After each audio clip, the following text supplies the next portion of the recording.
Data Center 4.0, the future of the digital ecosystem. In this podcast series from DigitalCentre, data center leader, expert and APAC-based marketeer Omer Wilson will be in conversation with technology and industry experts on the future of the data center and the wider ecosystem. Today's tech-fueled transformation era is putting traditional data centers under unprecedented pressure. This pressure is coming from businesses, users and consumers from every physical, virtual and cloud-centric angle. What does the future hold for the data center? Hello and welcome everybody to the next installment of the Data Center 4.0 podcast provided by the DigitalCentre community. Really excited to be doing the next of these. Like everybody, I'd imagine in probably all parts of the world, we are doing this remotely, both myself and our special guest. So hopefully the sound quality is good enough for you all to follow. And thank you again for connecting and choosing to listen to our podcast.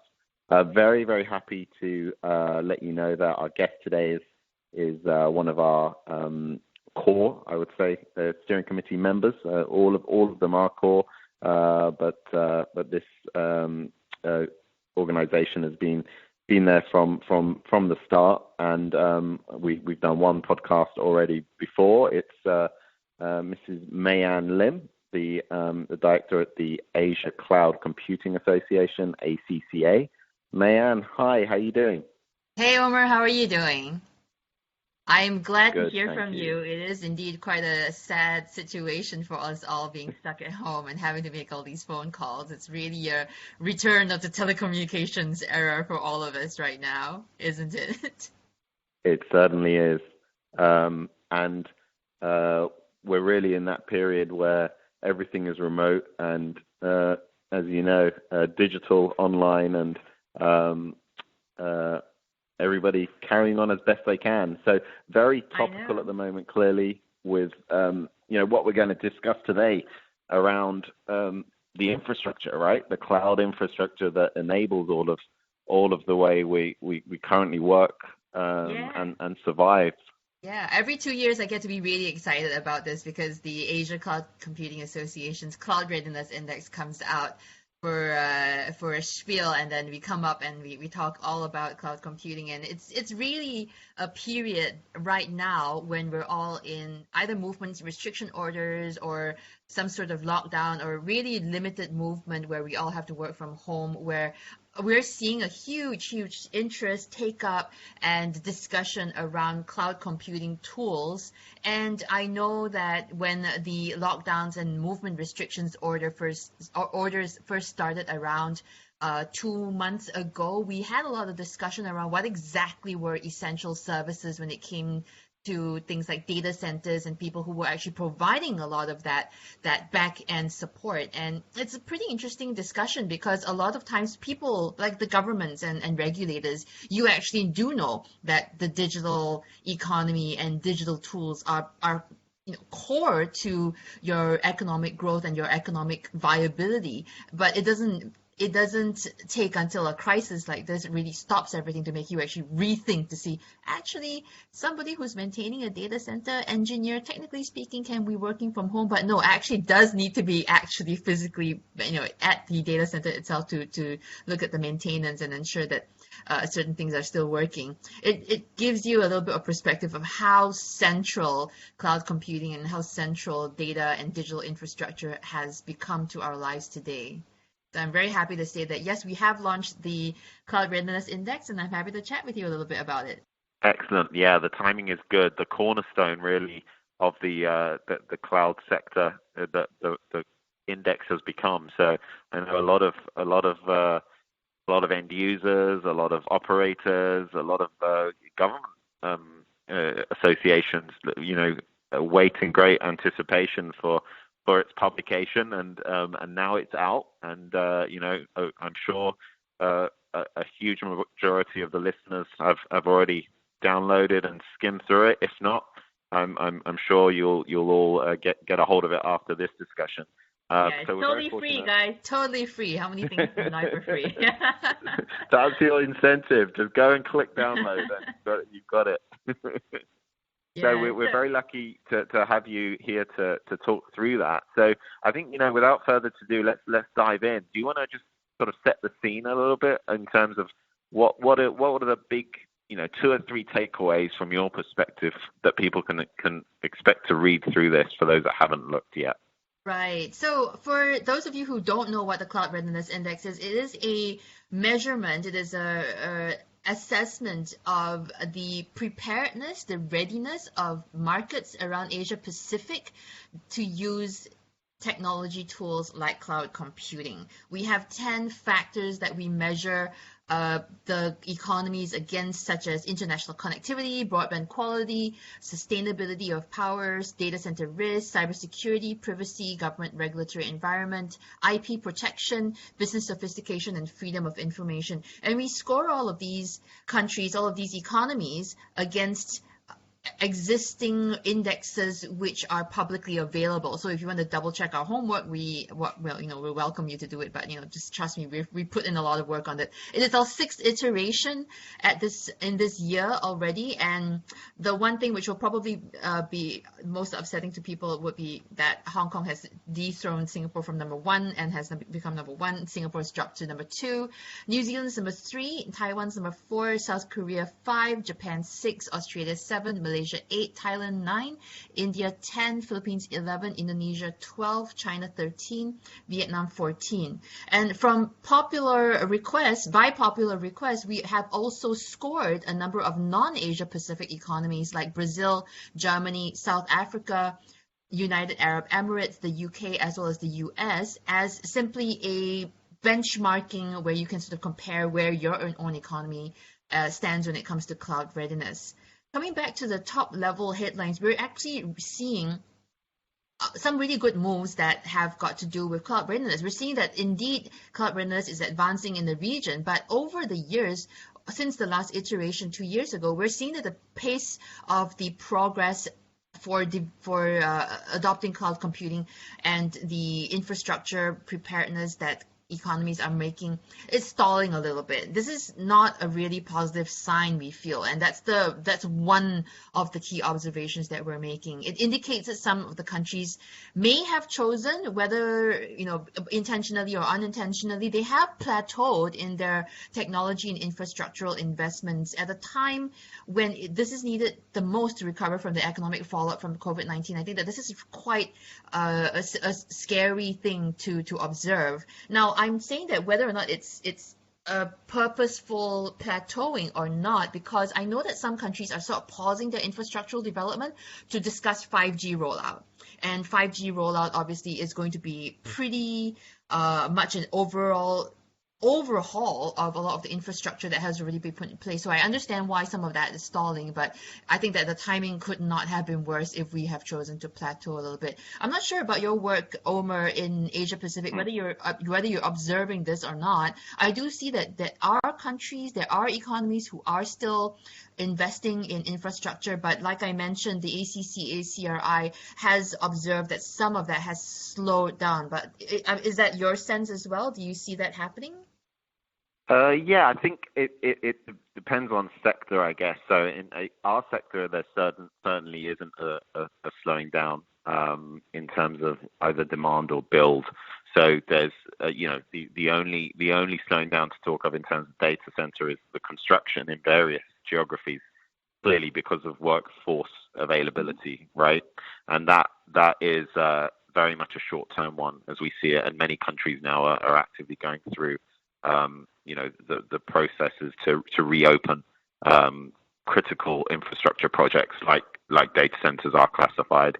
So I think there's definitely a short-term delay impact on the back of COVID, which I think is not specific to any one Asian geography. I would even say some countries may be a bit less impacted than others, but you can probably say across the board there is obvious delay expected in constructions. But I think, as I said, that's even now as certain states of emergency and phased post lockdown processes by country are coming into play. That's going to ease. I think it's an interesting point on the other project delays or slowdowns that you've been seeing. Where we sort of obviously we work so closely with the network and telco infrastructure world. So the data centers we build are completely tied to that sector. So I think we've seen a little bit of a pullback maybe on some of those projects. There was a lot of talk on the 5G rollout and infrastructure projects, and some seem to have slowed a little bit from our perspective. So I think it's interesting to hear from you and in the report that you're also seeing that, seeing those findings. So I think those are going to be the projects to watch in terms of the speed up. It's going to be interesting, I guess, on the back of this report and what happens with COVID, whether everything now starts speeding up in that world, right? If projects start coming back to the table and start getting the focus and investment they need. Absolutely. I think that one of the very interesting things which has happened during this COVID-19 lockdown period is seeing the sheer number of people who have suddenly decided that obviously we have to be going online together. We have to be moving our productivity tools for work and for enterprises and for business online. And then realizing that what you thought was a sufficient computing power, sufficient cloud computing services dedicated to your work, suddenly blow out, and realizing that hold on, my VPN can't tolerate that everybody's going on at the same time. We only prepared for a 10% load at any given point in time. And those are some of the discussions I'm actually having with the engineers. They're saying that it's not that some processes and some cloud computing facilities aren't available. It's just not enough. It's just not been turned up to the point where it's sufficient. So we're seeing quite an interesting,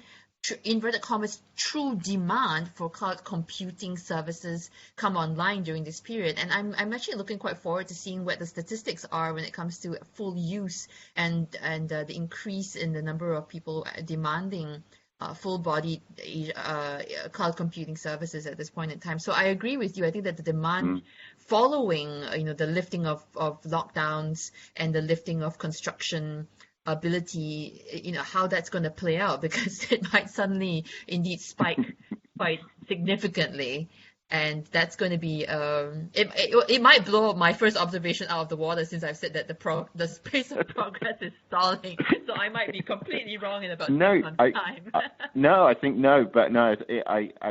It may prove, it won't prove wrong. I think it's going to change. I think it's a very valid snapshot of where we are.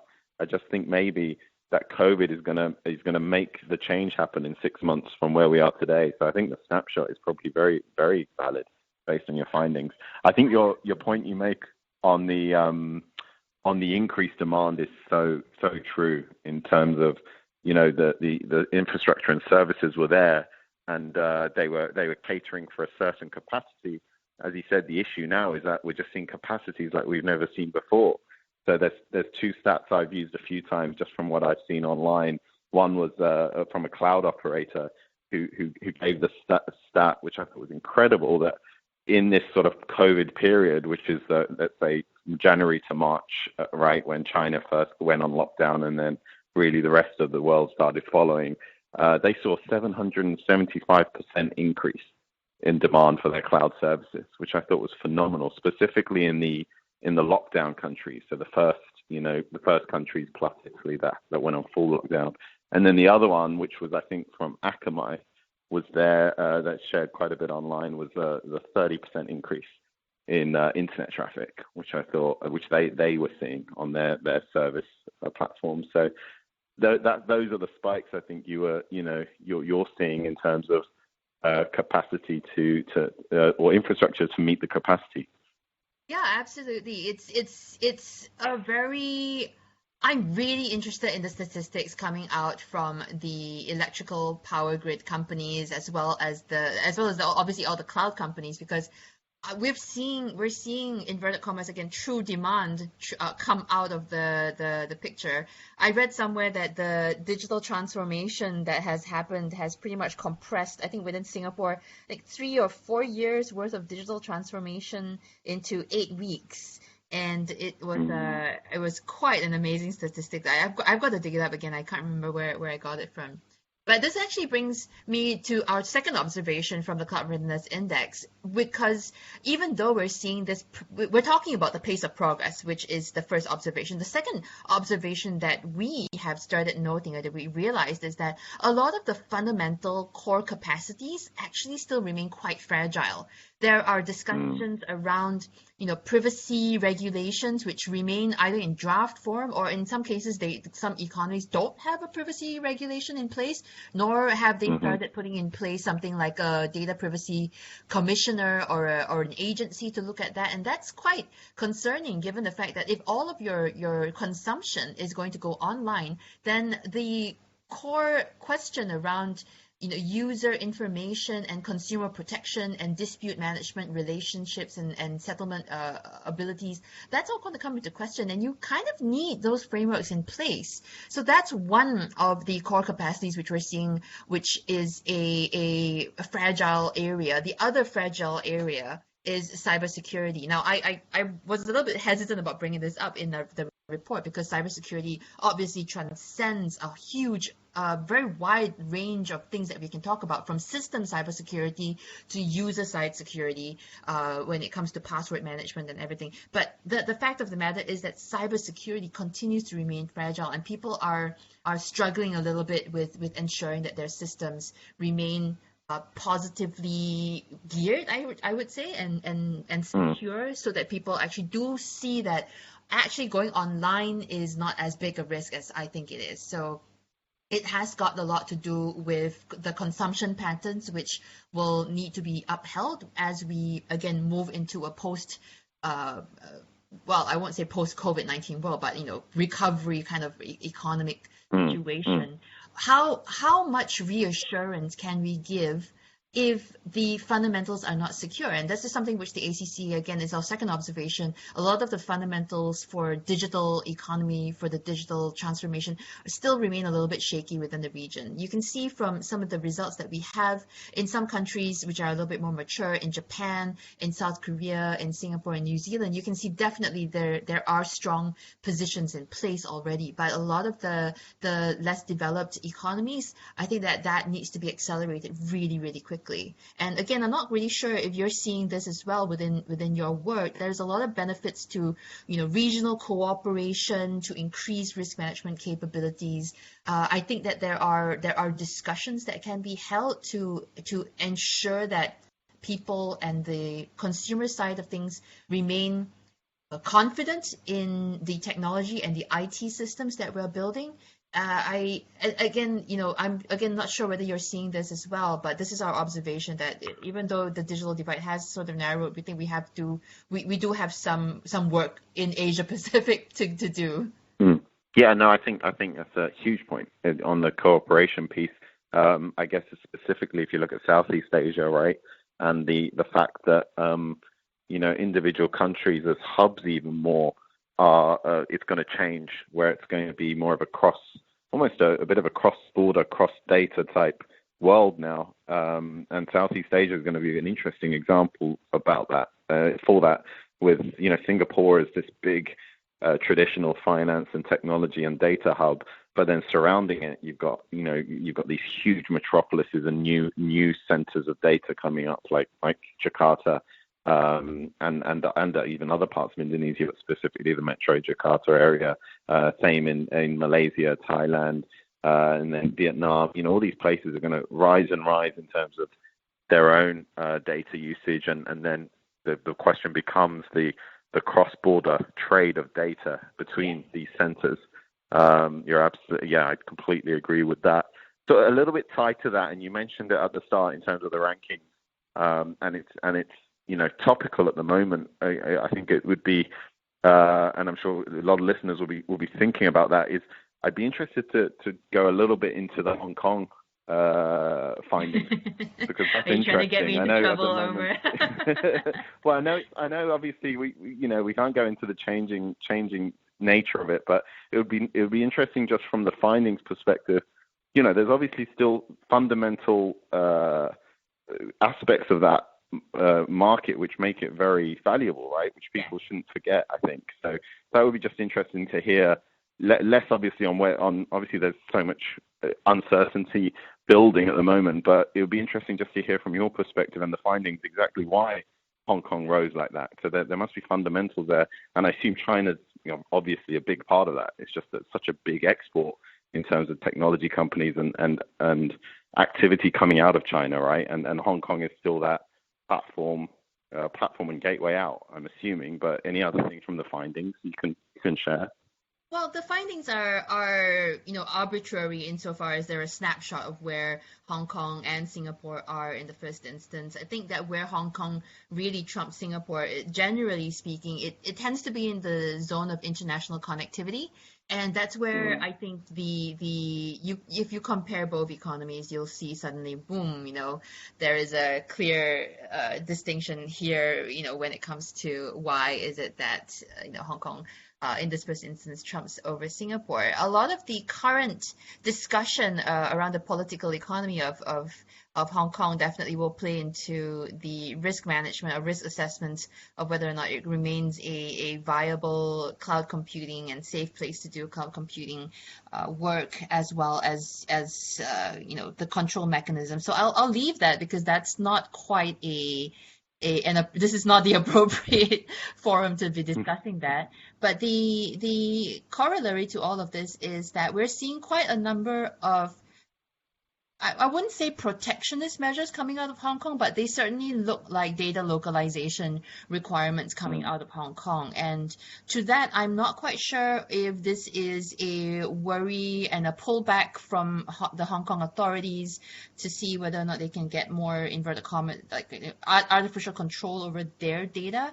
But we're seeing some of that happening in some of the sectors, industrial sectors, which is a really worrying trend at this point in time. It doesn't affect their rankings as of right now, but given the fact that some of these regulations have come out at the end of last year, at the end of 2019, it is a certainly worrying trend that may pull them down in the future. And that's something, again, it's very recent. Lots of things are changing in the interim. Singapore has made a number of very interesting and very positive changes to a lot of their regulations. Today, for example, is we're looking at a revised personal data privacy protection update from the Personal Data Privacy Protection Commissioner. So there are lots of changes which are on the horizon. Both economies, if you just want to talk about Hong Kong and Singapore, definitely working very hard on the 5G rollouts and approaches that they're taking, which again puts them both neck and neck in terms of an infrastructural race to see which economy gets to roll out first and better and faster. So cool. I've always viewed the top 5 economies in the Cloud Readiness Index as just a group of really good economies when it comes to cloud readiness. So it's almost, I would say, arbitrary who is number 1, number 2, number 3, number 4, number 5, because they're all pretty much like on par. So we've got Hong Kong, Singapore, New Zealand, Taiwan, South Korea, Japan, all the way up to Australia, number 7. So it's sort of not quite useful to be comparing each against the other, because they've all got their own strengths if you look at the parameters that we have, and it just happens that the total score for that particular year, they're just a little bit behind another one. Got it. Makes a lot of sense. Perfect. So we're coming towards the end. One other country, and you mentioned it there, I'd just like to get some of your thoughts on is South Korea and Seoul. It's an interesting market, a little bit selfishly, because we're about to break ground next month on our first data center in Seoul.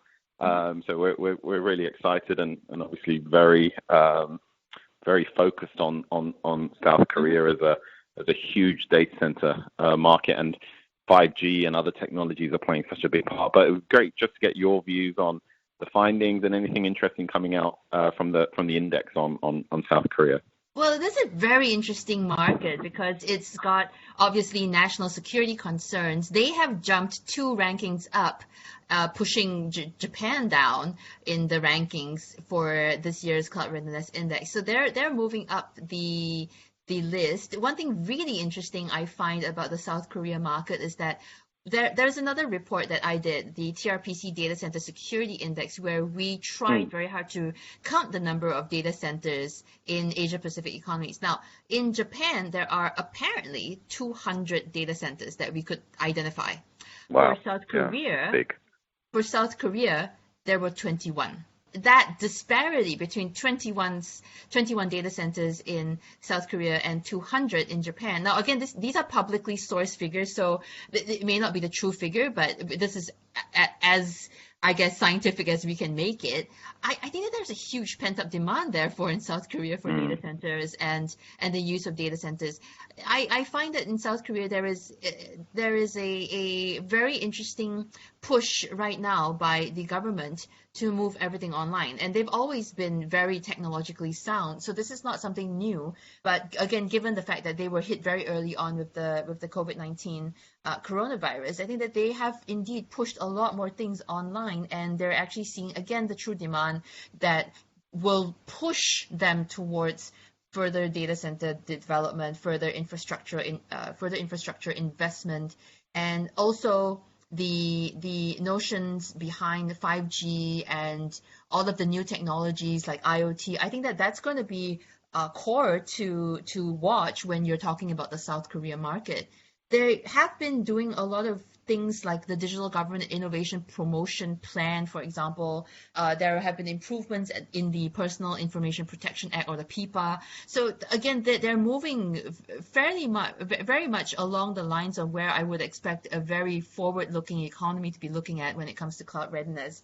So it's a good market, and I'm glad to hear that you're breaking ground in it. I think that it's a good place to go. Great to hear. Yeah, no, we would 100% agree with you. I want to talk a little bit more about the AI strategy that they have, but that would probably require another podcast. So I'm not going to say anything. We would love to do another podcast on AI strategy in South Korea. That sounds like a cool topic. One to explore. Yeah, and that's the third and last point that I have in terms of the Cloud Readiness Index's key observations. The third observation is that we're looking at a lot of other economies which are not like South Korea. They're not as forward-looking. They might risk losing out from the economic recovery because they're not leveraging these leapfrog type technologies. They're not actually looking at 5G. They're struggling to roll out 4G. They're not looking at Internet of Things. They're not looking at the AI possibilities. They're not looking at fintech, for example, and all of the arguments that the fourth industrial revolution has come up with. So these are some of the risks that we see on the horizon for countries which are, I guess, mired and too head down in the ground when it comes to dealing with the COVID-19 crisis and not actually looking forward. So that's a sort of note of caution and a risk factor that the ACCA would like to put out there in our third and final observation from this year's Cloud Readiness Index. Got it. Incredible. We're coming to the end. You got across the key points excellently. Anything you want to leave the listeners with in terms of the index itself?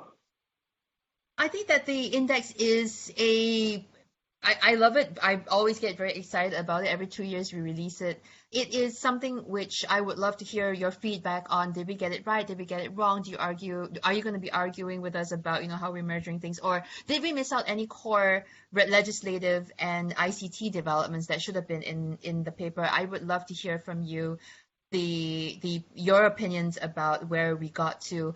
I do have to qualify though that the research was done in 2019 and we only got it out right now. So if we're missing some newest updates, I apologize, but I would love to hear from you in any case, because I think that this is a sort of a movable feast. I'm not sure if that's the right word, Omar, but it's a movable feast. Every time we put it out, things have already changed because of the way that the world works. But I am looking forward to hearing from everybody, and also to hearing from governments if you have some opinions about whether or not you feel that